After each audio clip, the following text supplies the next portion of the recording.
All right. All right, the gain is up. Don't mess with my gains, bro. You suck. You suck. Okay. All right, wait. Let's just first of all, this is all great Be Real, so make sure that you're cutting this up. You should have a folder of just Be Real stuff. It's also you look like like your face looks so inflamed. I had like 4 Dos Equis at the concert last night. Beer is the worst. Why did I drink beer? It literally looks like you smoked up and then somebody punched you in the face at the same time. Yeah. Like everything is swollen on you. I feel swollen in my soul. Yeah. Okay. The show was great though. Okay, so today we're talking about HYROX, CrossFit, HYROX, CrossFit, Spartan. Those are the real 3, right? Yeah, well, yeah, Spartan's like an obstacle course race, OCR. Yeah, but they're all kind of the same. Same. Yeah, I mean they're all We're gonna get into this races. hybrid. They're all races. Hybrid fitness / and then open, and we'll do the cross, like a whole open thing. Saki, can you not, please? Where's my mute button? Yeah, right this there. Oh, Yes. So now you know. Ah. Oh, it's good. Here we go. Can we just get one episode where things go well? Yeah, this is good. Getting out of the way now. I drank all my coffee on purpose so that I'm not drinking coffee throughout the episode. Apparently from feedback, which is just Brooke, we have to start introducing ourselves. So I am Dr. Blake Wu, been in sports medicine. We're going to have to workshop this, which is, I'm just doing this on the fly. We didn't talk about it, but... The Fly is the best. Yeah, The Fly is the best. Also, that movie was really good.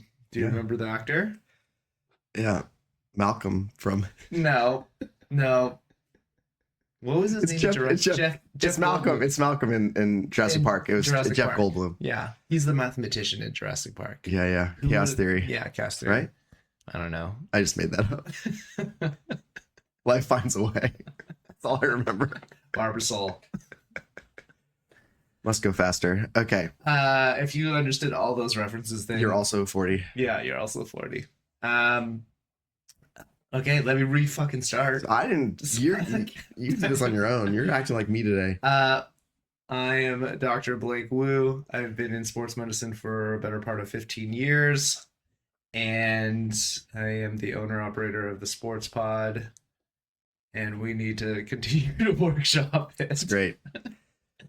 I'm Coach Eric Rosenstock. I'm new to the Sports Pod, but I'm not new to fitness.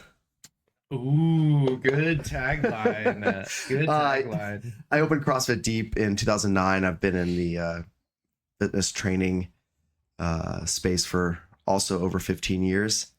And yeah, I'm here on this lovely podcast to help educate. Oh, it's an awkward pause. I'm done. See if you just stop. It's not an awkward pause anymore. And lastly, what you're hearing in the background is our clinic dog, Saki, who's chewing on a motherfucking bone right now. And she's been the clinic dog for a better part of 4 years. And she helps you when you're in pain. Yes, she does. She gives you the support paw. So that is our new introduction, Brooke. Yeah, there you go. There you go. How you like them apples? We're gonna have to workshop it. Or maybe we should do like a pre-record and then you just like add that in and it's just the same every single time. You know what I mean? Then we don't just go into our conversation. Yeah.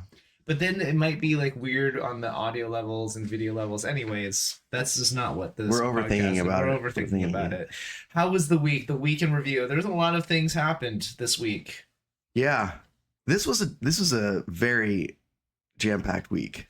It was a jam-packed week of, I'm trying to get into a context of nothing is good nor bad. It's just the thing that happened. But I like that. There were a lot of things that happened. Yeah. One, I wonder if it was Lorna. Do you think Lorna was the one who gave over dramatized the text message to the clinic, or do you think that it was actually Brooke that gave the real text message? I was told from Brooke what she sent to the clinic phone or to Lorna. Yeah, on the clinic phone, you just see that Brooke just says, "Can you have Coach Eric give me a call immediately?" Yeah. I don't. But then where did the going to the hospital thing go? And I'm not upset with Lorna. No. I found it funny because it's the telephone game. Yeah. And it was like, she really was just waiting for the call back from the doctor to see if she should go. And she was, weighing her options. But somehow in that it translated to, Eric needs to go to the hospital. Yeah, Brooke's on the way to the hospital, which sounds scary. Yeah. And it was a scary situation. We thought that the baby wasn't moving. Yeah. Which is never a good thing. No. But no, baby's fine. No, and they just held her for observation for 4 hours. 3 weeks away. 4 weeks away? 4 weeks away. 4 weeks away before your life gets completely just gonna be exploded. Awesome. Can't wait.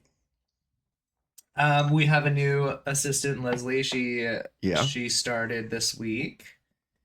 And one of the things, what both of us have previously encountered in running a business and running a team is the importance of feedback. I think obviously we have it on lockdown where we can just honestly talk to each other in our Friday meetings. Great.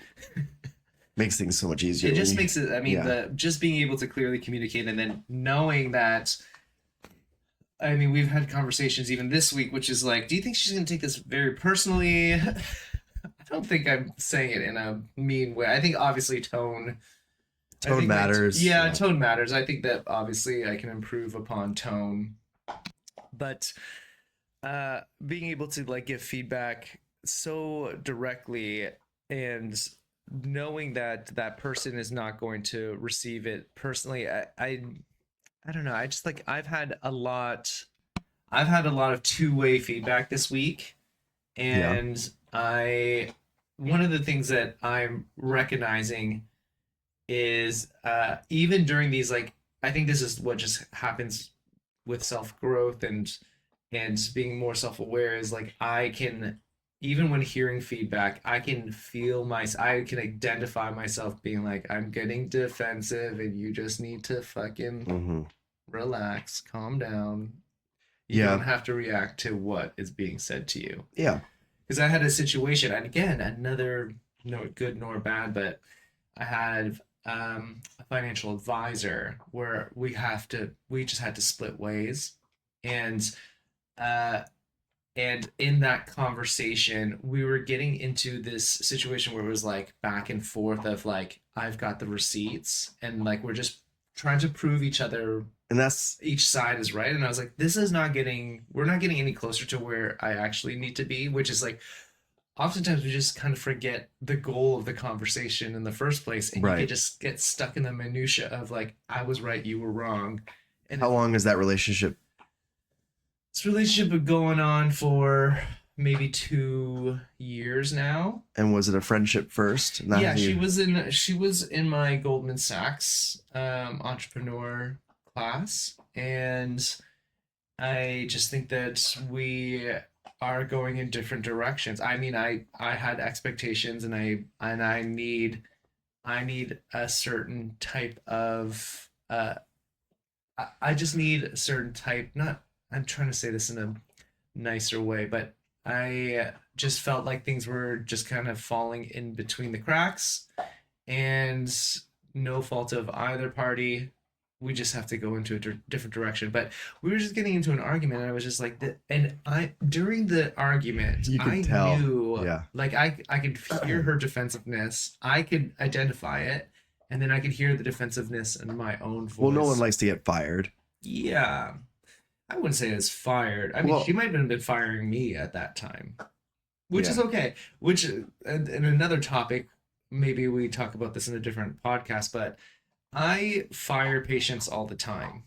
I fire patients because I there's just not a good fit in the sense of I Mhm. know my personality and I know their personality, Yeah. and I know that this is going to be a bad fit.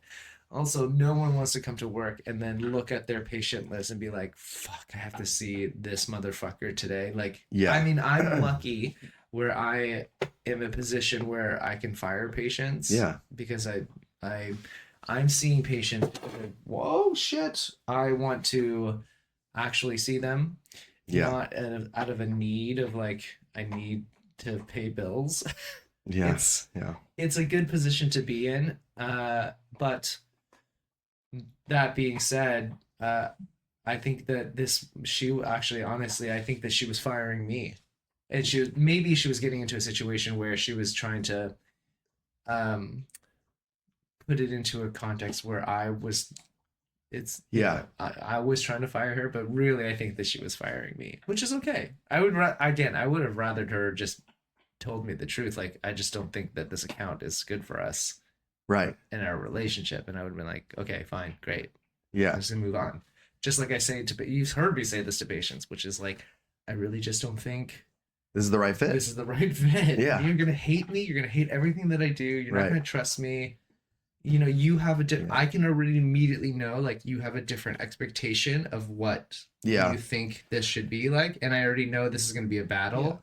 So it's just better if you go find somebody Yeah. that is going to be more aligned towards your expectations. Yeah, I think you do a really good job of being like, what I just did was like a 3 out of 10, Yeah, and I normally operate at a 8 out of 10. So, and one time you're like, I see how uncomfortable it was for me to operate just at a 3 out of 10. Yeah, And so for me to get this fixed, I need to do what I do. And I don't think you're going to like that. yeah.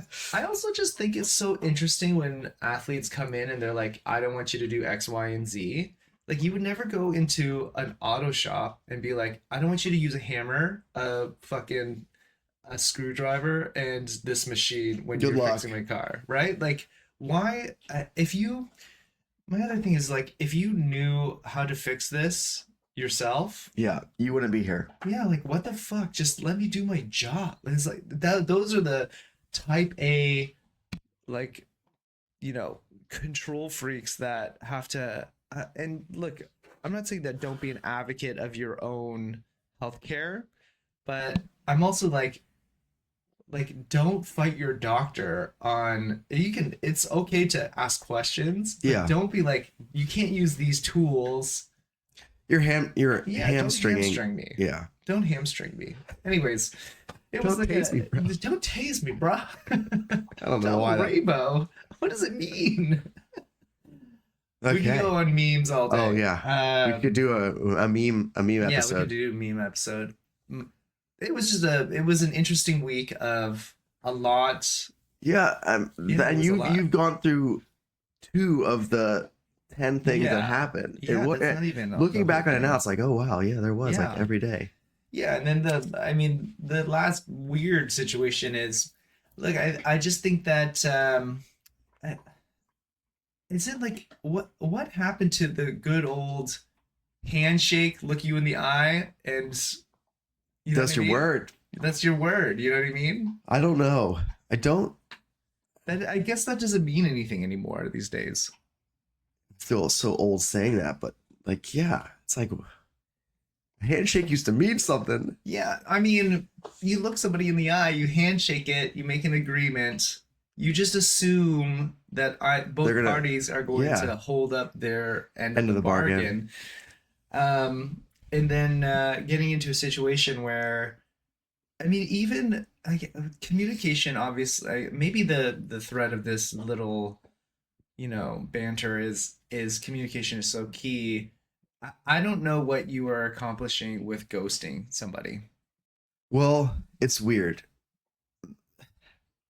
It's really weird because we do know that this person supposedly is moving to Dallas. Yeah. So, like, why would you want to potentially, I don't want to say burn a bridge, because I guess, but it is sort of like burning a bridge with someone in the fitness community that's obviously tied in. I don't know. I mean, my whole thing is, we don't know all the information. So I've always said that. Like, when something doesn't make sense, then we're missing some data. We're missing some information. We're missing something. But also, in every person that I've talked to about this and mentors that I've talked to about this, you know, they do think it is a little bit odd that all of a sudden you're just kind of getting ghosted when this person agreed. I mean, they spent 3 days. Yeah. Which is not like a small amount of time. No. It's not like they came in for an interview and then left. Like they spent 3 full days in the clinic. And then ghost. It was weird. It's weird. We were like excited. Yeah. So I think that's the other issue, is that we weren't like lukewarm about it. We weren't like, I think the reason why we keep thinking about it is like we actually were kind of I think we got ahead of ourselves. We were like looking at the future. We're like, ooh, this is going to be a good fit. We got excited. And so then it felt like the rug got pulled out from under us. Yeah, a little bit, for sure. Yeah. It's a interesting, you know, being in business for such a long time, I'm not surprised by anything. And again, nothing is good nor bad. This is probably just another fork in the road that leads us to the right path. Right. And again, I'd rather know now than, you know, fucking 4 months into it. But I just thought it was odd, and I think the thing that is just more uncomfortable is not knowing, like not getting the feedback. Yeah. And sometimes it is what it is, but there's no closure. There's no closure. I just want the data. Yeah. You know what I mean? Was it me? Is it me? It was, you know, I reached out to this person like 5 times and literally crickets.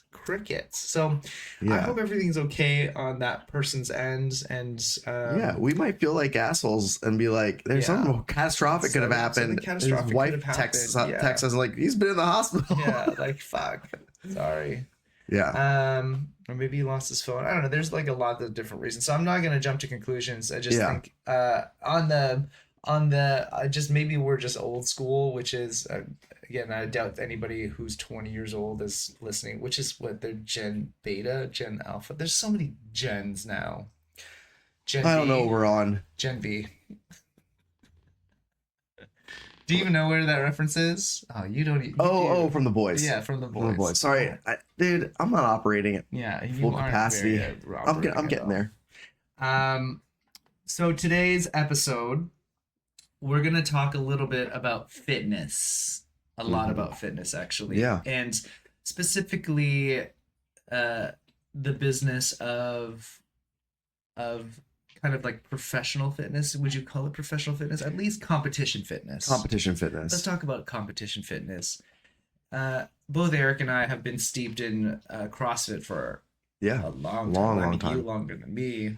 Why don't you, for the people that don't know CrossFit, why don't you explain to them the competition side of CrossFit? So I think it's inevitable whenever there's any type of new program, people find a way to make it competitive. Mm-hmm. And CrossFit took the idea of randomized workouts that cover a broad domain of energy systems and types of movements, and created a hopper style competition in the very beginning. Meaning hopper style, meaning you put a bunch of stuff in a hopper, you mix it up, see what comes out. And the idea is that, you know, over a day, 2 days, 3 days, now, you know, a competition in CrossFit is like 5 days. You're going to see the most fit athlete because you're testing so much variety. Random stuff. And let's just like even go back a little bit in the history of CrossFit. Yeah. Where, you know, who founded it? Yeah. What was the kernel of the, like, why do we have CrossFit? So Greg Glassman was a gymnast, and turned, trainer, coach. Mm-hmm. And it's how he started training his personal training clients. Mm-hmm. He was using and testing out this theory of high intensity, mostly shorter duration, where the movements were all functional movements. So from a gymnastics background, he understood that, isolation exercises, machines at the gym weren't giving people the best results, and they weren't setting them up for like long-term health. Right. So he started to kind of break things down into the most like fundamental movements. So you have, your squatting, Mm-hmm. your pressing, your pulling, Mm-hmm. deadlifts, and then started to pull from other realms that he also felt were functional. So he pulled from gymnastics, he pulled from Olympic weightlifting, and obviously like running and rowing and your monostructural style endurance type movements. And he wasn't necessarily reinventing he wasn't inventing the wheel. He was just taking things out of fitness that have already existed. Like HIIT training is not new. No. And the other thing is he wanted to get to a more functional type of whatever you want to say functional medicine is or functional training. He wanted to get back to a place where people could squat again, hinge again. If you ever listen to him speak, or, I was lucky enough to join CrossFit early enough that there weren't a lot of affiliates when I got into CrossFit. So I got to go to different affiliate seminars where it was just affiliate owners that were invited. And so I was lucky enough to hear him speak, and I truly believe his passion was in like making people healthier. Yeah. And the people within CrossFit, I think, pulled him towards a direction of competition that he never really cared much about. I think that there's a lot of politics involved in where CrossFit is today. There are definitely certain players in CrossFit at the more executive level that pulled it into, again, from my understanding, a lot of the CrossFit stuff was happening kind of in the army, military. Yeah, that's where it was first.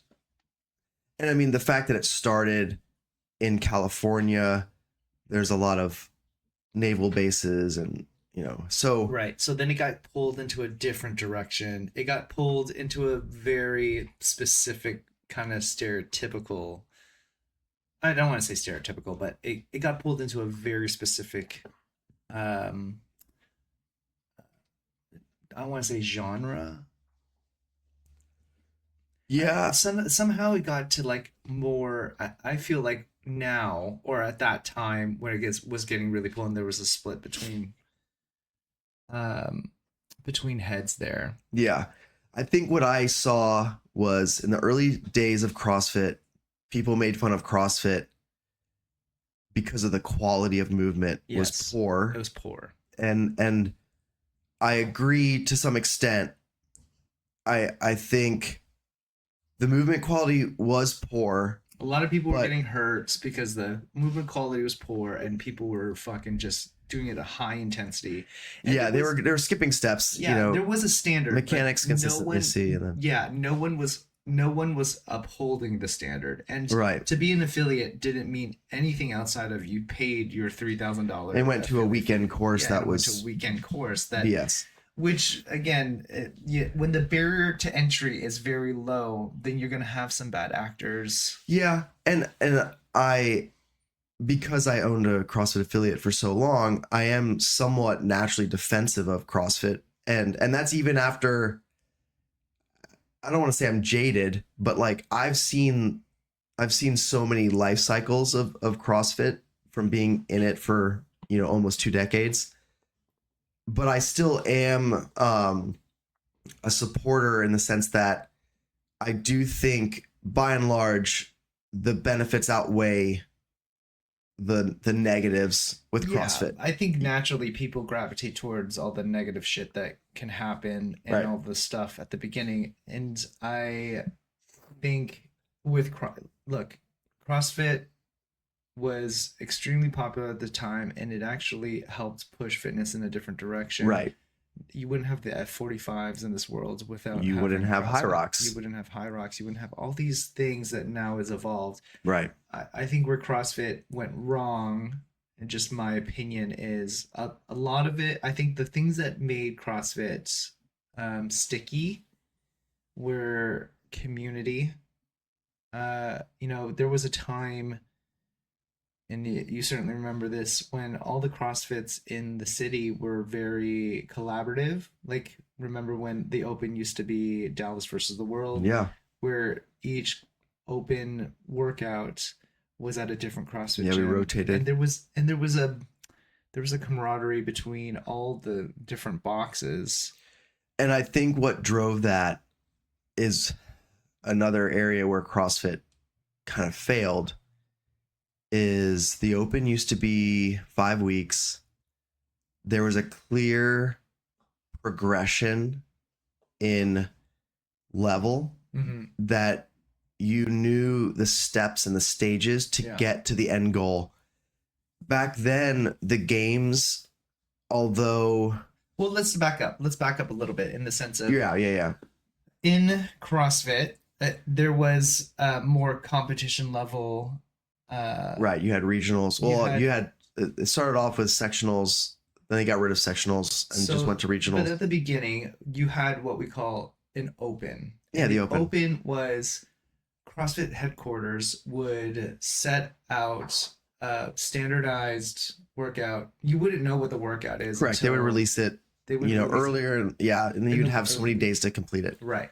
And in the early days, what you would do is you would have a judge, and then you would have somebody videoing your workout, and you would do your best to get it done at a certain amount of time or whatever the workout was, and then you would send it to CrossFit. You would upload it, or in the beginning you just submitted a score, and what they did is the way they handled cheating is you had to be judged by a certified judge. Right. So the idea was it's all in the word of the person who confirms the score. Yeah. So if that person is found to be, not shady, upholding the standards, then that's the issue. But now, because of the level of competition, if you want to have a shot at the top, all of your everything needs to be recorded. Yeah. So you would have the Open. It would be 5 weeks, and then once that 5 weeks is done, you would either be in the top, what was it, like the top 50 or the top 100? Yeah, like the cutoff. Yeah, what was the cutoff? For regionals, I want to say it was the top 60 for individuals. Okay, so you'd have regionals, so you have districts essentially, and you'd have to be in the top, let's just say 50. Yeah. And then you'd be pushed into a regional, and the regional would be like at the convention center. Right. And they would put all of the different districts of Texas or the Southwest. Yeah, so we were South Central. South Central. And so it was like Texas, Louisiana. Yeah. And then there would be like 200, 300 competitors there. And then you would have to be like the top three of that regional to be pushed into the CrossFit Games. Yeah, the bigger regions, I think you got 3, sometimes 4, and then the smaller regions, just the top 2, I think. And then when you had the CrossFit Games, these are the top, let's just say top 5 of every region. Go to the games. And so then there's like 40. And the games used to be in like different places every year. And essentially you were competing against the best CrossFitters of America. And that would have been like a collection of 100 people ish. Like, no, I think 40 men and women, so 80 total. Yeah. I think it's top 40. Top 40 men and women. So they had different divisions, and you would compete against all of those people. And then it evolved. Yeah. And it evolved to a team. There was team. Mm-hmm. And then, I mean, when do you think the crescendo of CrossFit, I felt like it was starting to get televised. Reebok was a heavy sponsor. Yeah.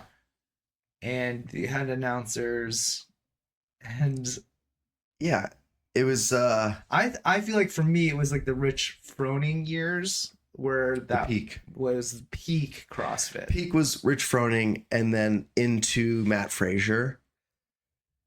And then I would say COVID didn't help. No, but I think before that there was a lot of infighting. Yeah, there was a lot of infighting, and then that was the implosion of CrossFit. And I think it's an interesting vignette of both business, of the business of fitness and branding and marketing. right. And there was just a lot of wrong moves along the way. And They made the CrossFit Games the brand. yeah, They turned that into the brand, and that doesn't speak to people in the broad way that it used to. Before, it was grassroots community. We're making people healthier. yes. And we're doing it in a way that's never been done before. And it's a fun way to just like kind of compete and just, I agree. Like, it's fun to have a end goal at the end of the year of like, I want to, at the beginning of the opens, there was always, there was a progression. It was like week 1 and 2 were a little bit easier. And then 3, there would be some type like of a weed out. Yeah. There would be some type of gymnastic thing that most people, Week 3 or 4 would always throw like muscle ups at you, ups and handstand walks and shit like that you knew that was going to fuck you up if you hadn't practiced that. Right. And again, for looking back, is like boxes, unfortunately, yes, you can put a bunch of shit in the hopper and just like whatever day at any CrossFit gym, it's a random fucking workout. It's just random workout. However, if you want to get really serious about it, then you're going to have to have a macro cycle of cutting out phases in the gym. There's a competition season, and there's just like in football, you have off season and you train things differently during the off season. Skill acquisition. Right. There's a progression, and then everything is individualized too. So some people, like you said, are lacking gymnastics. Yeah. They might be strong. Yeah. So you have to be okay with sacrificing maybe some of your top end strength. Yeah. To focus on gymnastics, and other people were the other way around. Like they came in really great at gymnastics, but aren't strong enough. Yeah, and I think that's where CrossFit again went a little bit awry. Is they started to focus more on like, let's see how heavy everything can get for a while. Yeah, there was a point where it was all about the weights. Yeah, and which was my favorite phase of CrossFit. Yeah, like it was my least favorite because I liked the gymnastic-y stuff, right? Which always weeded out. I thought that maybe I weighted like movement and gymnastic-y stuff because it was a lot of skill acquisition. Like you just couldn't brute force it. Yeah. Like you could be naturally strong in some stuff. Yeah. But you can't naturally be good at gymnastics. Like you have to. There's a movement element. There's a lot of practice around it. And I thought as they continue to get away from that type of stuff is when we started to see the kind of, you're eroding CrossFit in a way. Yeah. I mean, the barbell years, as we can call it, is probably like 2013, 2014, 2015. Yeah, I felt those 3 years where it was all about the barbell. Yeah, I felt like barbell ladders. It was getting closer. Like during the Matt Frazier years, it was more barbell-y and heavy, like real heavy shit. And then that directly caused a pendulum swing, because I think what CrossFit wanted to do was they saw Matt Frazier, who his background is Olympic weightlifting. He was like a very good Olympic weightlifter before he got into CrossFit. And I think they were like, let's see if we can fuck him up. Yeah. And so then like, I think it's a testament to how incredibly talented Matt Frazier is, because he didn't skip a beat. No, he still crushed everything. Because he just said, okay, fine, I'll row in my fucking basement. I had like a basement uh, gym or whatever. And he was just like, fine, I'll just row for 3 hours a day and I'll just become a badass, because he just has the work ethic that no one else does.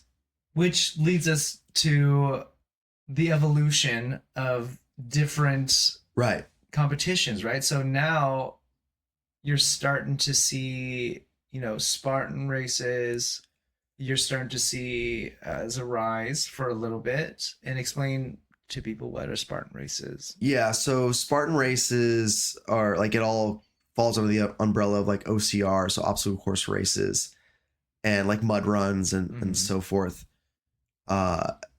What these coordinators realized is you can make a whole lot of money in a weekend by setting up obstacle courses and making it fun. With, you can do 2, and 4-person teams, and your team, you actually have to use teamwork. Like there are certain like rope walls that they're tough to do on your own. So you you get someone up there who's maybe like the most talented in the group, and then they stay up there and like pull up the other team members or help them through.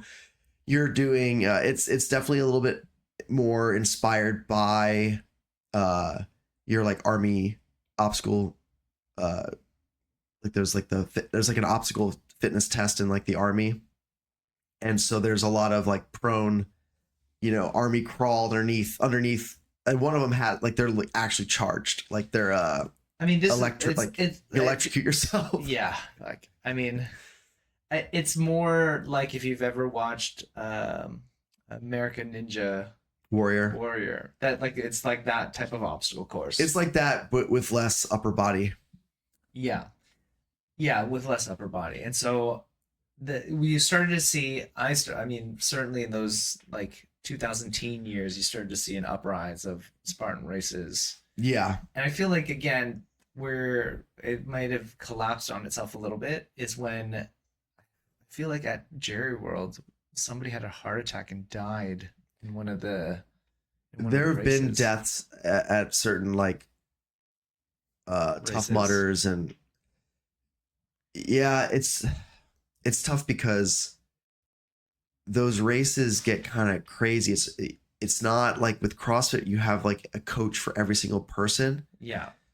With a lot of the obstacle course, there's no coach. There's just some people out there, and they're generally just overseeing everything, and as people go through, and you're crawling around in like mud, and so like it's like camouflage. Like you're by the end you're completely covered in mud. So I think it's easier for someone to maybe like not be seen on the ground. Well, I think it's also barrier to entry is low, right? That's the other issue. You could be. You see some people in there and you're like very out of shape, and you're suddenly going from 0 to 1,000, and your body's like, what the fuck are you doing to me? Because they have different race lengths, like each of those like Spartan and Tough Mudder, they kind of have like you have sprint tries, Olympic tries, Ironman, like you have different triathlon lengths. Mm-hmm. It's very similar with obstacle course races. They have like your elite like long like division where it's like it takes 8 hours. Yeah, and this is like in the later parts of the 2000 teens, and also just before COVID. Yeah, you're starting to see CrossFit move away from the barbell-y stuff, and then they're adding weird shit like they had that bicycle. Remember the bicycle race? Yeah, they had and then they had this like, they started adding the swim. Yep. Different. Yeah. Very different things, right? And things that require like I got very nervous when they started doing open water swims, because you have a bunch of really heavy muscular dense people that are not coordinated in the same way. No, and I just thought it was so interesting because, again, this is where the games and then the actual box, they are diverging a lot, because what box has a swimming pool that people can... So now you got to like go find a... Right. You got to go find an Olympic-sized pool to be able to do 1,000 meters. The whole point of CrossFit was inclusivity. Yeah. And I mean, that's in their mantra in the beginning. It's just like, we're inclusive fitness. And they made the games become so exclusive. Right. And I think that is really where they went wrong. You alienated people because people realize, like, I'm never going to be that. Yeah, and the other thing, again, going back to the Rich Froning years, which I felt like was the peak, is like no one knew who Rich was, and he was just kind of like a fucking good old boy from a farm in Tennessee or whatever, yeah. or whatever, and like there was a little bit of, you could see yourself in Rich. Everybody could see a little bit of themselves in Rich. Professionalization of the sport. Yeah. No one's sitting there on their couch watching football thinking like, oh, I could do that. Right. And so it's a different watching and viewing experience because the disconnect is broad. Yeah. I mean, chasm. I completely forgot about this, but to just remember the Grid League, yeah. Grid League. There was a short period of time which I was treating some of the athletes from Dallas that were in the Grid League. Yeah. Which for one of our coaches do not remember, the Grid League was like a CrossFit style professional league. Yeah, it was a splintering of some of the people at CrossFit. They wanted to do a competitor to it, and it was more about team. It was more about team, and also certain elements of the race, they were called races, required specialists. So in CrossFit, it was about finding the most fit all around person. In Grid, it was more like, hey, what if we have like some 100-pound kettlebells? You better have a girl that can do it. Yeah. But then we're also going to throw rings at like, and make you do weird gymnastic shit. Yeah. So you better have someone who's small enough that can rep it out. So, and it was all about the strategy of like tagging people in and out to go down the grid. Yeah. And that like lasted for about a year, maybe 2. Yeah, 2 years. They had tryouts and people like, I mean, they tried to make it like football. Yeah. Where you had like, there were combines. Like I went, like you go to like combines and you would have coaches from different teams and like each city had a team.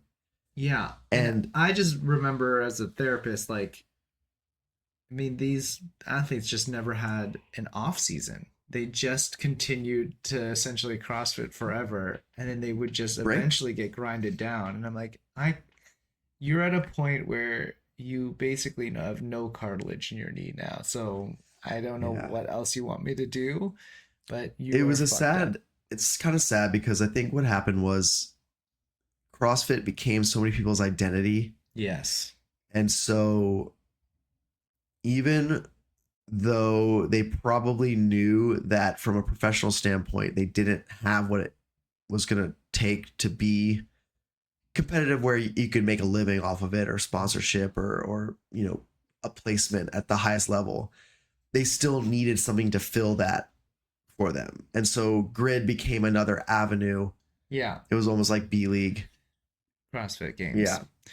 So that's again, Spartan, you're starting to see a rise of Spartan, and then you starting to see CrossFit kind of mirror some of the obstacle coursey stuff. Which they had like agility courses, and it was odd because it was just not something that you saw in CrossFit. Right. And I think they were just fucking throwing shit at the wall and see what would stick. Again, I part of me, I just feels like I have to defend CrossFit in some weird way, but like one of the biggest aspects of CrossFit was they did a great job of trying to say, we want to define what fitness is. Mm-hmm. There's no good definition of it. If you Google fitness, what's the definition of fitness? I don't know if it's still this way, but it was like the act of being fit. And it's like, it's almost comical because I feel like in English class, when you're a kid, you like learn, you're not allowed to use the word in the definition of the word, and like yet that is like the state of being fit is fitness. What was the motto, like redefining fitness? Wasn't that the motto? No, it was oh my god, I can't believe I'm forgetting. It'll pop in my head as I keep talking, but forging elite fitness was the I knew it would pop in my head. I thought that was Rogue, but I don't know. But But look, yeah, they're starting to add some obstacle course. Oh, I forget what I was. So hold on, let me go back real quick because what I one aspect of CrossFit that I think they did really well was in trying to define fitness. They came up with different models that they would use to say like, we can grade you and judge your fitness level based on these categories. And one of them was the 10 general physical skills. And I don't know if you're aware of the 10 general physical skills, but that's it was actually created originally by the med ball company Dynamax or whatever. They were actually the ones I think credited with like coming up with these 10. And what I always liked about it was a great way to say like, you are as fit as you are capable across these 10. So they would be things like balance, flexibility, coordination, stamina, endurance, strength, agility, flexibility. Did I already say that one? Yeah. Power, right? So I don't know if I hit all 10 there, but you have a sense for what they are. So the idea of the games was like, we need to test all 10. Right. And the knock in the beginning was there's a bias, like you're biased towards strength, power, speed, right? We also need to make sure we're testing flexibility, balance, agility. And so the reason why I kind of came to the defense there a little bit was I did like the fact they were adding in parts of the CrossFit games that would test more agility, coordination, like throwing a baseball is coordination in a different way than a snatch is. I'm glad you brought the baseball. We saw some. Whoa. Oh my God. Like, you have never thrown one before. Do you have a dad? It's so cringy. It was so cringy to watch these CrossFit athletes try to throw a fucking baseball. I mean, it was so bad. It was really bad. Yeah. And then Rich Froning, who played baseball at college, was like, woo. Yeah. That was it's like not even fair. It was so bad. Essentially the evolution after that, what I've noticed just as of recent in the 2023s to 2025, which is a popularization of HYROX. So what I knew HYROX existed in like the 2020s and during the COVID years. Because I had like two athletes and I was like, what are you doing? Because it was like essentially, to me, it was like a mixture of triathletes and CrossFit had a baby in HYROX. Right. So maybe explain to the people. So HYROX is, I would say, more of an endurance bias version of like functional fitness testing, and it is more of like a race. But instead of it being a random selection and changing, so you're trying to find the fittest athlete, you're trying to find the person who's best at that specific race. Yeah. So in a triathlon, there's a set distance for swim, bike, run. HYROX took that and made it a little more CrossFit-y by throwing in ski ergs and rowing and sled pushing and dragging. And so, but they kept, like in a triathlon, the distances and everything, the weights, it's all the same every time. So you can train for it in a similar manner, and it's interval style in a way. So it's always like you're running, you're doing something, you're running, you're doing something. Rest. There's no rest, just back and forth. You're going back and forth between every station. There's the set distance run. Yeah, and I'm just starting to see, maybe again, whatever my Instagram algorithm is, but it is starting to just become a lot of HYROX. A lot of HYROX. I can see way less CrossFit, and even in the clinic, I'm starting to see more HYROX athletes than I am CrossFit athletes. Well, I think it's going through a similar early life phase that CrossFit went through. And so the same jokes and funny, like, I don't want to say memes, but like the stuff that's happening on social media that made fun of CrossFit in the early phases, like the there was I forget the name of the cartoon, but like people made these funny cartoons and it was just making fun of like keeping pull-ups and, you know, people's arms coming off, and they do like they would just joke about everything because of the movement quality. Well, the same stuff's happening with HYROX now because you're getting an influx of people that maybe didn't come from CrossFit. They don't know how to move well. And you're watching them train for this. And they're doing, you know, I saw one recently of a guy doing wall ball. And it's just hilarious. Yeah. Like, you're like, not a rep was completed. Not a single one. Not going past 90. Not going past 90, you know, up on your toes, heels up, you know, heels off the ground, round, you know, just all the ugly shit. And I'm cracking up because I'm thinking this is the exact same order of events with CrossFit. Yeah. Like History is repeating itself. history is repeating itself just in a new thing. There was the same ugly movement patterns in the beginning of CrossFit, and then people cleaned up and they learned. The same thing will happen with HYROX as it's around longer.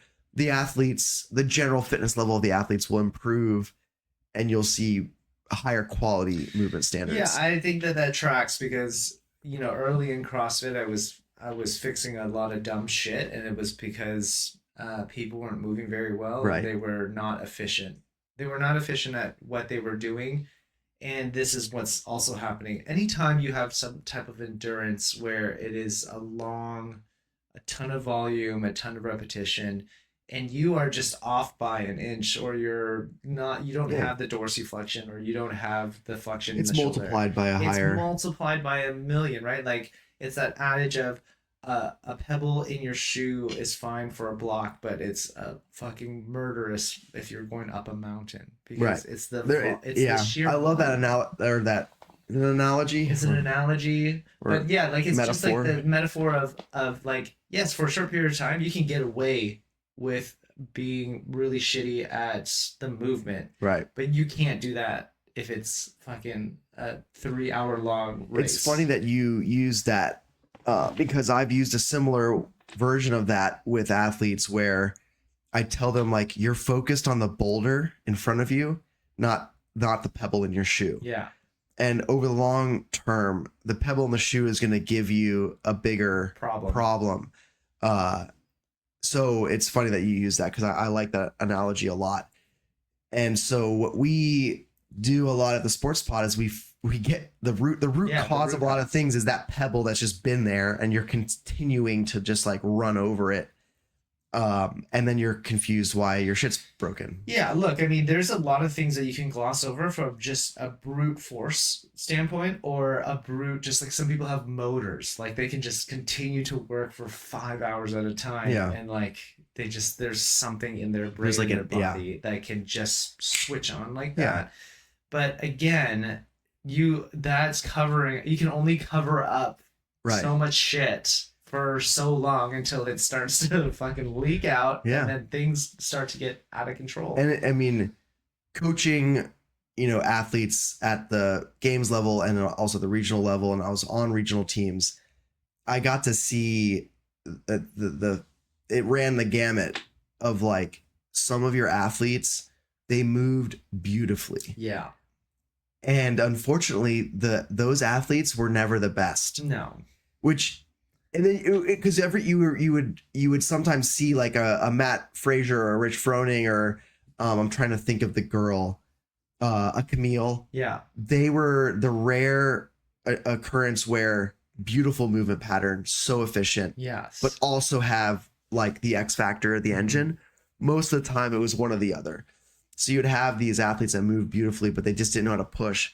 And then my favorite athletes were the ones that like, you turn them loose. You're just like, okay. And they will just barrel through and find a way, and they like don't think. Yeah. Like, those athletes are fun, but they'll break themselves.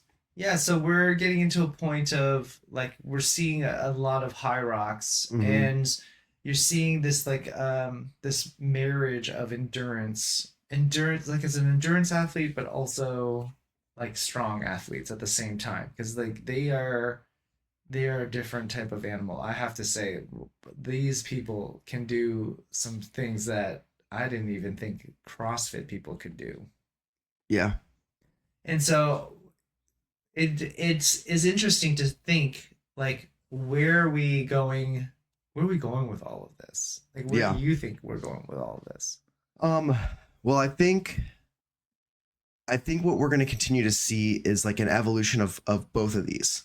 I think HYROX will start to have to modify their races to make it interesting. I think the natural progression will be at like a regional level, you'll have a set race Mm-hmm. because you need something that the testing standards are the same. Same. And I honestly think this is how CrossFit should be as well. I think at the early levels or early stages, I think that should be standardized because I think it helps the coaches know what they're training for, the athletes know what they're training for. It also helps like .com or whatever, HQ, whatever you want to call them. It helps them create a standardized process for this is what we're testing for. This is the level of fitness, like the minimum requirements. And that way, when you get people to the final stages, you know what you're working with. Mm-hmm. You're not changing the testing every year and then you forget to test something and then you put something in at the games and you're like, why is everyone failing at this? It's like, well, hey, dumb, you never tested like a maximal deadlift. Right. And now you're giving them 600-pound deadlifts. What'd you think? You know, because that happens some years. You're like, well, yeah, you never tested for it. Yeah. And so now you have people like either excelling or just completely DNFing. And like, that's not fun. No. Right? It's not fun to watch. It's not fun for the athlete to feel like you're completely failing.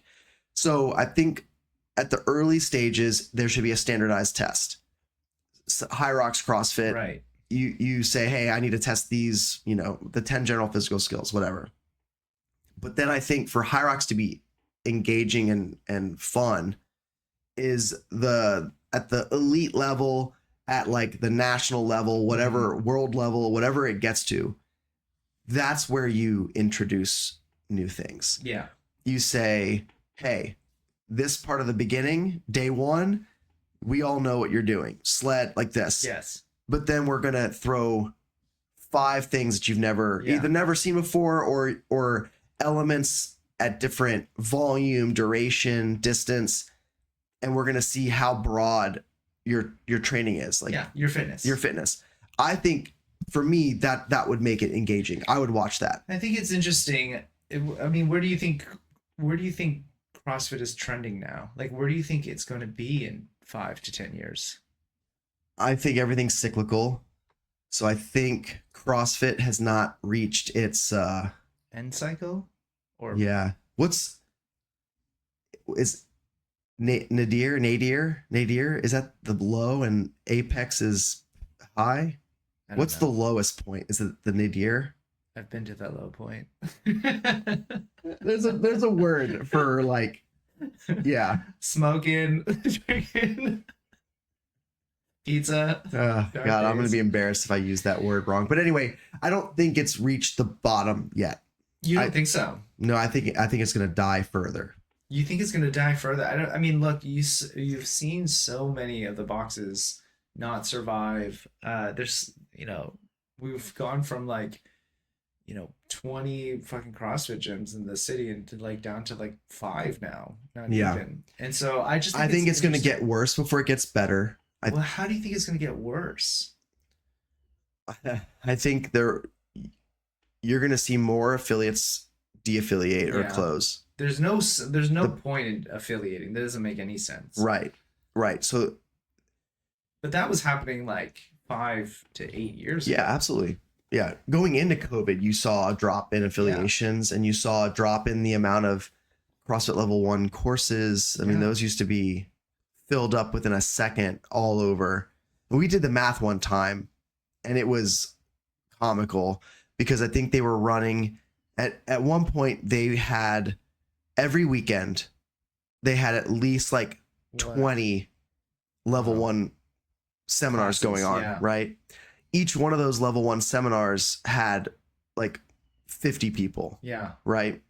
All at $2,000 a pop. Nuts. So you do the math, 50 times 2 times 20.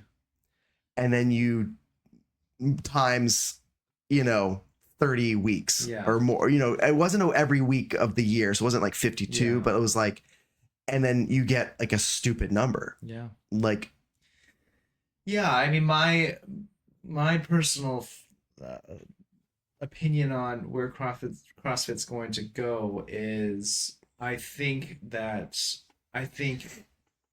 the people that are running HYROX, it would make sense for them to buy CrossFit and completely take it over and then put it into their system. And now they have a little bit of the goodwill of the CrossFit, and they'll start slowly adding some components of it, but they're just really it depends just, on, yeah, it depends on how much HYROX wants to branch out from just being event HYROX, coordinators. yeah.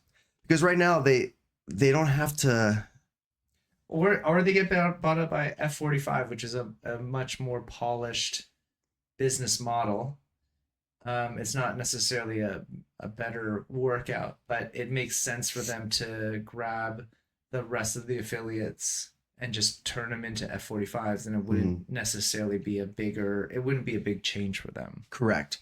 I see CrossFit more likely being bought by a franchise model where you can get a little bit more of the consistency across, and you can say, hey, like, we're not letting you have an affiliation Until you clean this up and it becomes to our standard. Right. Which is what the problem of CrossFit is. You could have gone to any box and it was a fucking completely different experience every single time. And the idea was like, cream rises to the top. Yeah. And it allows you the freedom to be unique and set yourself apart. And so I liked it. I liked that for the most part for me as a business owner, but from a person trying to find a gym, it was very confusing. Yeah. Like the learning curve was steep. It was steep. Because you're like, do I just search CrossFit? Now, oh my God, there's like, what are all these weird names? Yeah. Which again, I think that's where CrossFit's going to inevitably end up is, again, it's going to be a Mark Wahlberg fucking buying out CrossFit. I mean, I know that they've tried to sell it multiple They're trying times. to sell it right now. They're trying to sell it right now. Honestly, I think that's probably where it's going to go is like again, I only say F45 because it's the one franchise model that I know is successful, and it's been opening. It's been very consistent. It's been around for like the last 5 to 8 years. And it makes sense. It makes sense to me to like buy CrossFit, whatever parts there still See, is. If I was in charge, I would go the Steve Jobs Apple approach. So after Get Glassman back. Bring Glassman back, be like, you all need to chill the fuck out. He made an off-color joke. Yeah. And when you think about it, he wasn't that wrong about it. Yeah. And you all got your panties in a twist. Yes. We're bringing back the visionary for the brand. Uh-huh. And I would blow it all up and start from, I would say, hey, if I was Greg Glassman, I'd come back and I'd be like, y'all fucked up because I never wanted this. And he's so passionate and engaging. He's like, I mean, honestly, if anyone was a cult leader, Greg, he made you believe in the mission. I wonder what Greg's like feelings are towards CrossFit now, just because like he's probably laughing his ass off. Yeah. But I also think that he's probably resentful, right? Because I'm sure a little bit. Like they just basically chewed him out and fucking threw him out like garbage. Like he was just, again, we all make mistakes, and again, I think it was sensationalized. Right. And again, people have said way worse and made it back. So, and done way worse. Yeah, but like the way that the community like treated him and how essentially the headquarters treated him, right, was pretty shitty. Very. And they were throwing him under the, like they couldn't throw him under the bus. We were in the era of cancel culture. That was like the peak of it. It was like, hey, you didn't post a black square. Yeah. You must be racist. I'm like, whoa, sorry, I didn't know I needed to post a black square. Like, that was just such a wild time. So my approach would be bring Greg back, let him let him rewrite the ship and say, hey, the whole point of this was grassroots. Let's define fitness again. Let's make people healthier. And I think you would get a regaining of like trust there. I think he's right in the sense that like this can't all be towards like the most elite professional, because also the other issue is like people start getting popped for steroids, which if there's money, people will cheat. Yes. Whenever the more money, the more cheating. People are going to try to find an edge where they can. Tour de France. Right. The most doped up sport that exists. Yes. Right. So then you have people who just you disenfranchise people. You're like, well, what am I even doing? Well, it goes back to what the kernel was. The kernel was regular people just moving better. Right. Which is I'm totally. And if you want to make money, guess what? There's a lot more people out there. Normal people. Yeah. You know how to like, the more specific you get, the smaller the pool. Yeah. You need to be a generalist. Which is why HYROX is crushing it right now, because you have people every weekend doing these races, and there's different levels. Like you have like elite, like you have all the different, there's like 4 levels, and there's different loading, different distances. Yeah. And so you appeal to a everyone. Like that's what CrossFit used to be, is you could go to the regional level and you were competing with people that were full-time, like they worked. Lawyers. Yeah. Jason Hogan, perfect example. Like, made it to the games as a, full-time lawyer, single dad at the time. Yeah. But you could still do it. Now there's no effing way. No. You could do that. No. And so that's why I think we're going to get to a point where, I think that it just somebody needs to come in and clean it all up. Yeah. Maybe it is Glassman. I think Glassman is probably resentful of it and probably doesn't want to have anything to do with it. And he's like, why the fuck would I ever come back? You guys fucking fucked me. Yeah. The only reason I think the only way that he would come back, if I have any clue into his head, it would be like, you have full creative control. Yes. Like, and I can carte fire blanche. whoever I need to fire. Come in, do whatever you want to do, make it work again. And I mean, like I said, I've been to symposiums with him in the early days of the affiliation summits. Maybe you haven't heard. Glassman has been really quiet. But if you ever hear him speak, dude's passionate. He's been squirreled away somewhere. Yeah. You don't hear from him at all anymore. The dude went into hibernation. I would love to see him at a symposium. I would totally go and same. listen to what he has to say. But he's been. There's a lot that HYROX can learn from CrossFit, and to avoid the same mistakes. And there's a lot that CrossFit can look at HYROX and say, oh shit, they captured what we were leaving behind. Yeah. And we need to go back and find that element and reclaim it. Yeah, I think like anything, it's an evolution, and they just gotta look at themselves in the fucking mirror and be like, where the fuck did we fuck up? I think there's an element of CrossFit that is rigid, and they just want to hold on to whatever the fuck they have, and you hear it from some CrossFit athletes even now, like you're just like, what? Just evolve, right? Evolve. Well, it's we can easily just segue into a whole podcast on business stuff, but like it's. What you're seeing with CrossFit is what happens with a lot of businesses. The tighter you hold on, the worse you make it. Yeah.